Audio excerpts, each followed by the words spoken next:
dancing. We were seated, but dancing. And you people who dance while you're seated, we know you can dance. That's all I'm saying.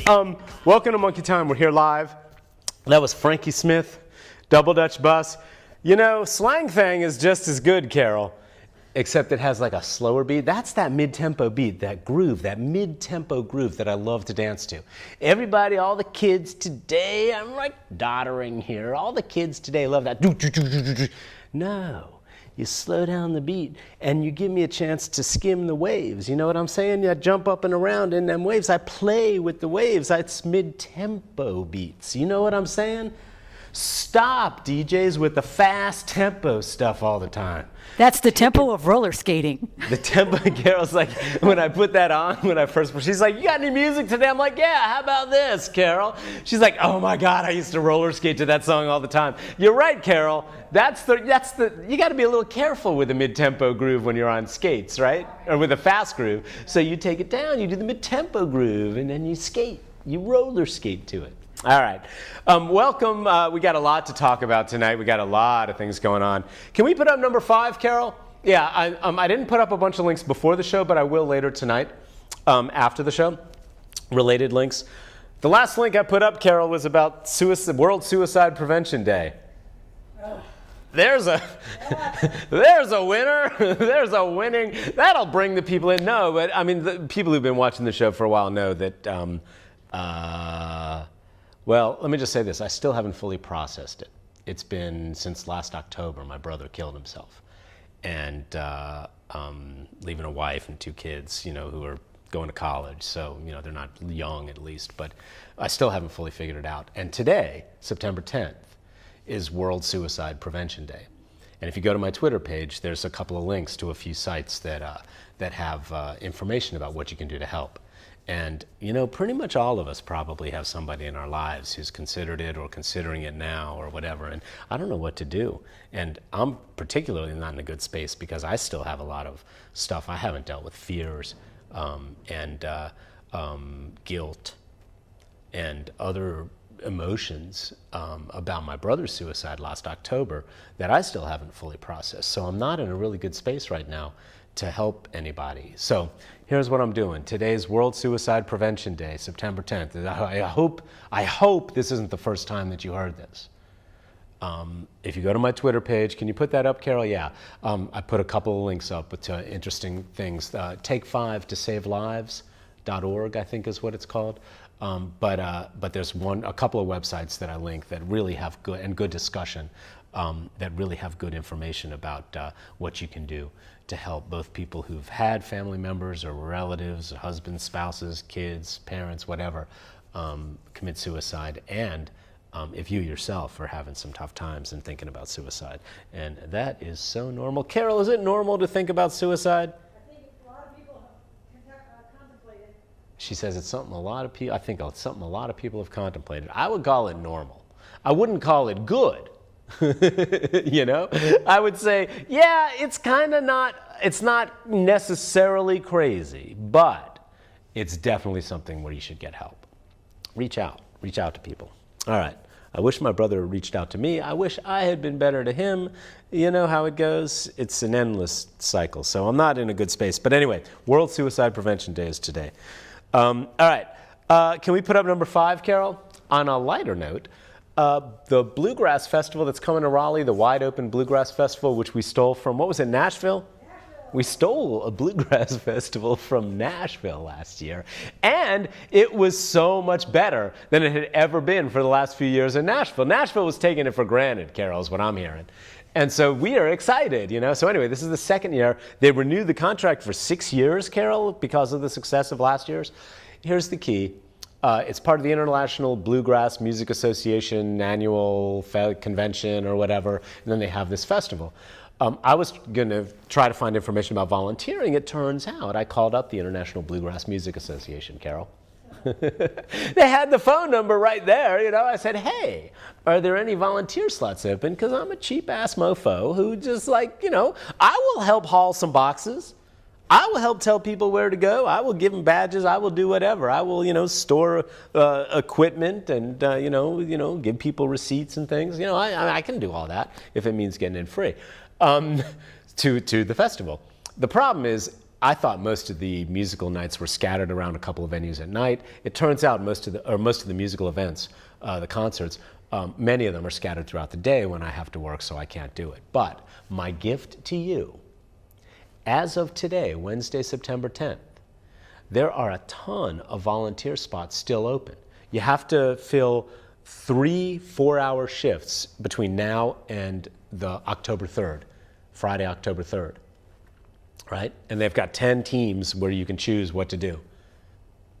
Everything from taking, checking in instruments to walking around and making sure people on the convention floor know where they're going, blah-de-blah. So anyway, my gift to you, there are volunteer spots open for the Bluegrass Festival happening in Raleigh, the Wide Open Bluegrass Festival, so you can get a free pass to all of the events as long as they're not conflicting with the 3 volunteer shifts you have to do. My gift to them, Carol, wasn't that good information? Has WRAL given them that information? Has WTVD 11 given them that information? Has what's the NBC one? WNCN 17? Do they even have these numbers anymore? I don't even know. I swear to God, I haven't had a working television. I have a TV that I use as a VCR player. Listen to me, Carol. A VCR player, a DVD player. But I haven't had television where I actually watch shows, except, the way a lot of us watch shows, online. But anyway, so I don't even know if these news channels exist. Anyway, you heard it here first. Can we put up number 6, Carol? A serious moment after the suicide prevention serious moment. We've been kind of hard on Thomas Crowder on the show in the past, and at least one person out there in Raleigh has wondered whether I'm the person behind the parody. There's a parody Thomas Crowder Twitter account, Carol, that came out and had hit the news a week before Thomas Crowder announced that he was dying of terminal cancer and he wants the council to appoint his wife to finish out his term, which seems perfectly reasonable to me. She's in the same neighborhood, same district, shares his views. That seems like a good way to finish out his term, and then somebody else, if she's willing. God knows why would anybody want to be on city council, but she seems willing, obviously. So I think that's a brilliant idea, and solves the problem until the next election, which is all we need. Takes a lot of guts to come out publicly the way Thomas Crowder did. A lot of people knew, including us. We knew he was sick and had been in the hospital, and it had been, we found out about it last December, Carol, right? Because he was very solicitous. He was trying to let his constituents know when we went to him with some problems why he couldn't be there for us. So he wasn't hiding this at all. And I really respect that. He was being really upfront with people who would approach him and needed his help. He'd be like, look, I have medical issues. I'm really sorry. They're pretty serious. I can't be there. Go to this council member. They're going to pick up the slack. That struck me as really classy. However, some of the decisions that Thomas Crowder's done since then and before, we've not always agreed with. And I just want to make it clear that we respect him as a person, even though we think some of his more nanny state impulses are wrong. And, especially like this whole thing where cops need to see into store windows, so we're going to limit the size and amount of signage that stores can put on their windows. That's just so inappropriate. But, that's the issue, not the person. Long story short, my point is we want to take a moment of respect for everything he's done over the years. Because really, he's represented a core constituency that has really tried to keep development smart in Raleigh. You may not always agree with his decisions on certain projects. Back when I was a journalist for The Spectator, those of you who remember The Spectator, the Independent's rival in Raleigh here? Carol remembers. I used to, report for them. And, it's Skeeter bites. Really, it's not crack, Carol. I promise. I do not have ashy lips, and no, I play with the cat every day when I get home from work. We go outside, I play with the cat. Sometimes I forget to put on the mosquito repellent, and God dang, today, there was, those big tiger striped ones. Bam, you smush them and you see blood, like literally rivers of blood pour out because they're so big and they have these tiger stripes on their legs. The tiger stripe mosquitoes I'm talking about. Anyway, so that's what this is. But they still think I'm on crack, Carol. But what was I talking about? Thomas Crowder? What? Back when I was writing for The Spectator, I really disagreed with a lot of Thomas Crowder's thoughts about the Coker Towers, they called it, the development at Wade and Oberlin. I thought they were being more than a little unfair to the developer there. And as it turns out, the development kind of had to shrink a little bit, and it's still a pretty big development there with lots of shops and everything. So, it worked out to scale to fit okay. But I thought some of the arguments they were using, Thomas Crowder and other people were using, were a little unfair against the developer there. They disagree, I'm sure. So I guess what my point is, I want to say to that one person out there who thinks that I might have been the person behind the Thomas Crowder parody Twitter account that was making fun of him. First of all, up yours. Carol, when have I not ever put my name to my opinions? Yeah. When have I not ever stood here as Todd Mormon and said my opinions? Maybe through a monkey puppet. My Twitter, yeah, okay, I use a monkey puppet, but you know whose hand is up that monkey puppet's butt. It's always Todd Mormon's hand up that monkey puppet's butt. So up yours, anyone who thought that I was behind that parody Thomas Crowder Twitter account. However, my Twitter handle is T Mormon. I never need to use an alias. Pretty much every website I go to, except Facebook. I need an alias. Don't tell Facebook. I need an alias on Facebook. I don't use my real name on Facebook because I don't want those old high school people finding me. I'm sorry. I just do not have time for that crap. So, my relatives have found me online. That's enough. But anyway, what am I saying? My point is that we respect Thomas Crowder, and we're really sorry to hear about his illness. And we wish him all the best during his final weeks, months. It's not going to be long, according to what he's told us. And we really do respect the effort that he's put forth to make sure Raleigh holds to a smart path as it grows and grows and grows. And that growth is not stopping. And we need people like Thomas Crowder to kind of say, how is this growth happening? What can we do to stop it? Even if he sometimes goes over the line in some of his more extreme positions. Okay. Does that about cover it, Carol? Well, before we do that, let's actually have the moment of respect, okay, for Thomas Crowder and his contributions to Raleigh's history.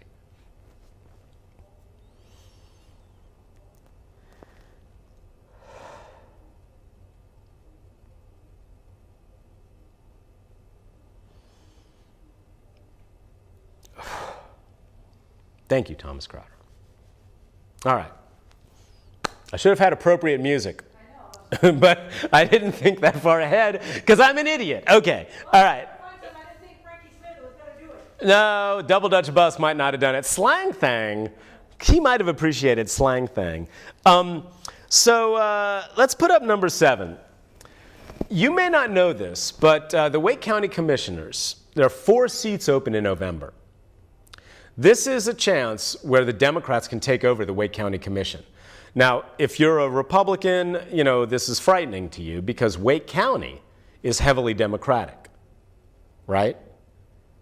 Wake County, went for Obama over, even though Obama barely lost North Carolina last time against Romney, Wake County overwhelmingly went for Obama, right? If Democrats turn out, the 4 open seats, only one of them needs to go Democrat, and then the Democrats are gonna win the majority, Carol, which means Paul Coble is no longer gonna be the head, and the Democrats are gonna be in control of the Wake County Commission and will be able to do things their way. If I was a Republican on the Wake County Commission, or concerned about the Wake County Commission, I would be worried. But I'm trying personally to I'm just saying, I'm not saying anything Paul Coble and the rest of the Republicans whose seats are up don't already know this. This may be their last gasp. Now, all I'm suggesting to you is that this is probably the most important election coming up this season, locally. You've got to get out and vote for the Wake County Commissioner's race, okay? I'm trying to organize a candidates debate. The John Locke Foundation has agreed to provide a panelist. The North Carolina, the NC Policy Watch people, North Carolina Justice, ncjustice.org, they have just agreed to provide a panelist. I'm going to try to approach somebody from the NNO. I'm trying, there's been difficulty getting all of them to agree to show up at a format where they actually can answer questions and argue with each other.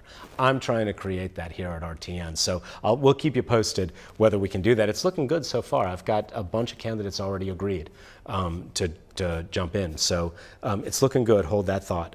But the basic point is whether you're a Democrat or Republican, the Wake County Commissioner's race should be high on your list of important elections, important things that's important to vote in come November. All right. I think it's November. Is it November? Yeah, it's all November.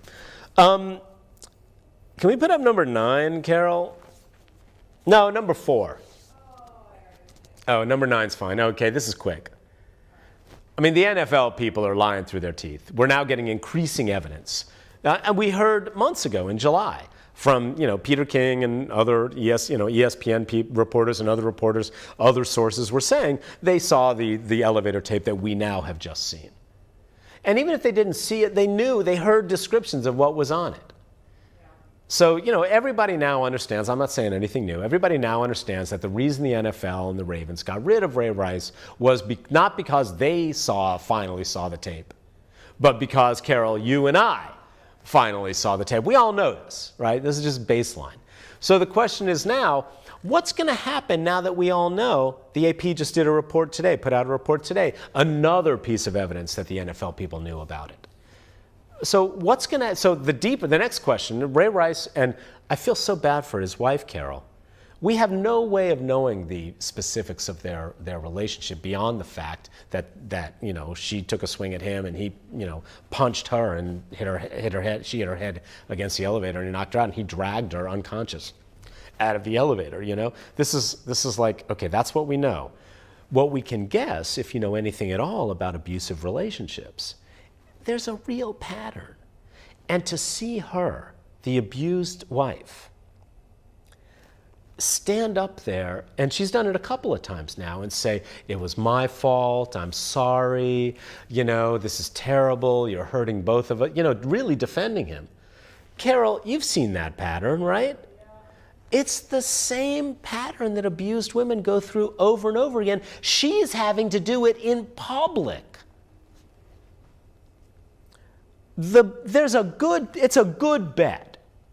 Everybody who thinks that this is authentic from her, I'm sorry. It's a good bet based on the evidence of thousands and thousands and millions of other women in similar situations. It's a good bet that she's terrified of this guy. Still. And it's a good bet that the things she's saying now are not being thought of or spoken with a clear head.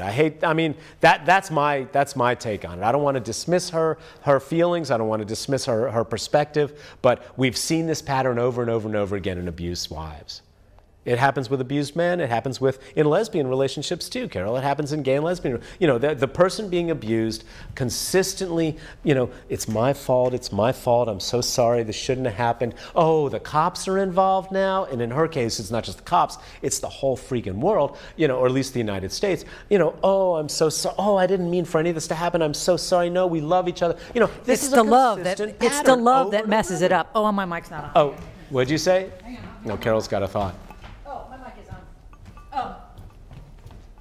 It's the love, somebody thinks that they love somebody and they think if I take the blame and I do all this other stuff, we can get back to how we were before this whatever started. And she may love it. And I know, well, I'm sure she does, but it doesn't change anything. I've seen it too. I've seen two lesbians, one of them beat the living daylights out of the other one, and then of course the other one's just tries to patch it up. They try to smooth it over because they want the relationship to work. They remember what it was like before, and they think they can get back there. And I don't think once you've crossed that border, when somebody strikes somebody else like that and unceremoniously drags their limp body out into the hallway, doesn't check, is she breathing, doesn't do anything, doesn't even put her in a position that is helpful, just slumps her over, then drags her, pulls her shoes off. Did you watch that? That was what he did after she was unconscious.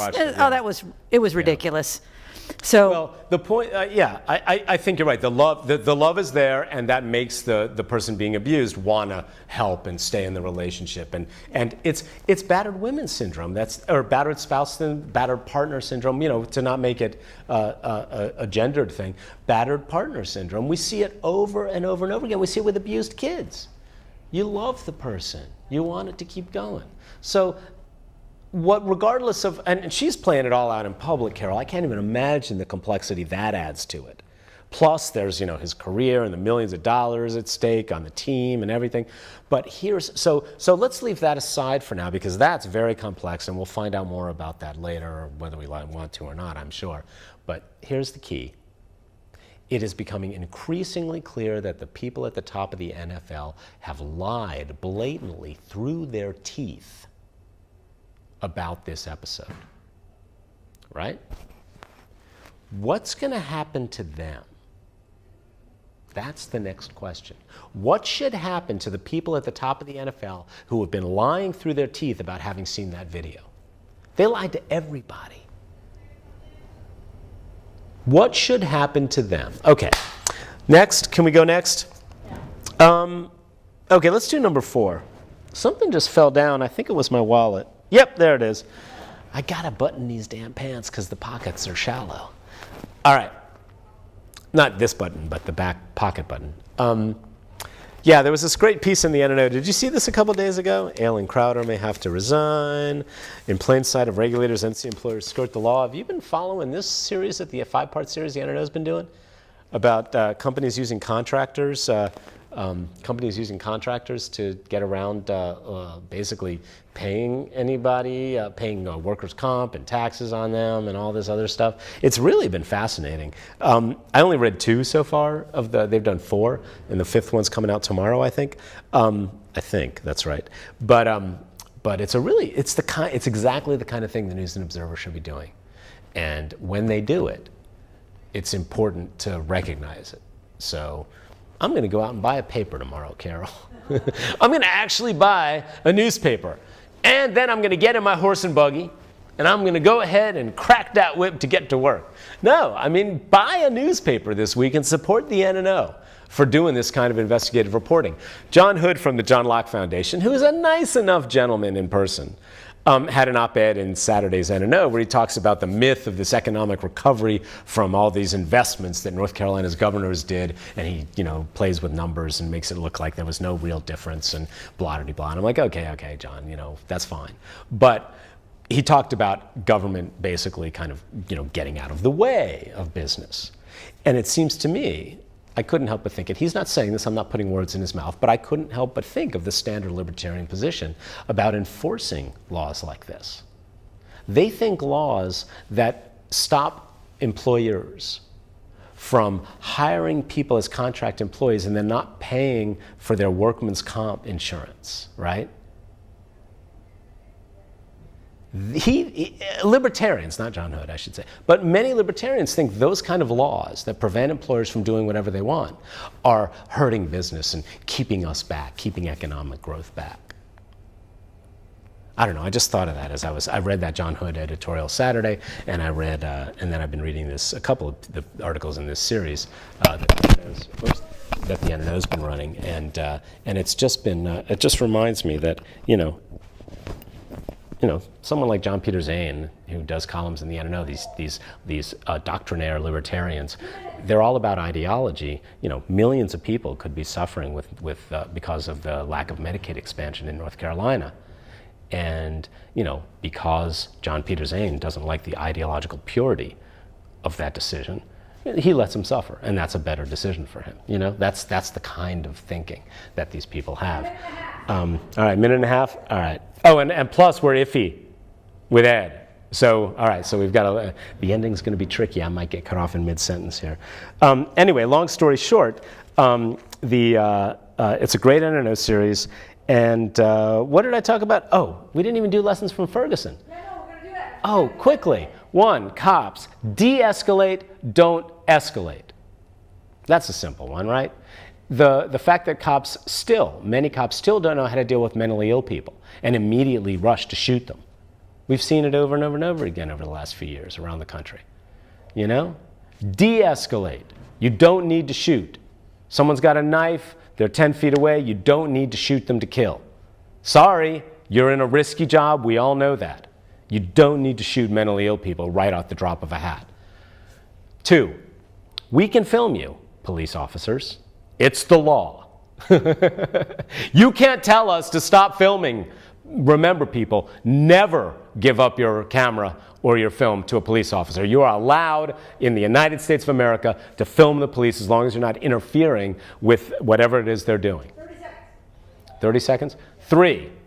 The reason we don't have Ferguson here in Raleigh is because there's a systematic culture of attacking the poor in Missouri, where poor people get hauled in, fined. If they can't pay the fine right away, they get thrown in jail, they lose their jobs. It's a culture against the poor. That's what we need to not do. That's the lesson of Ferguson.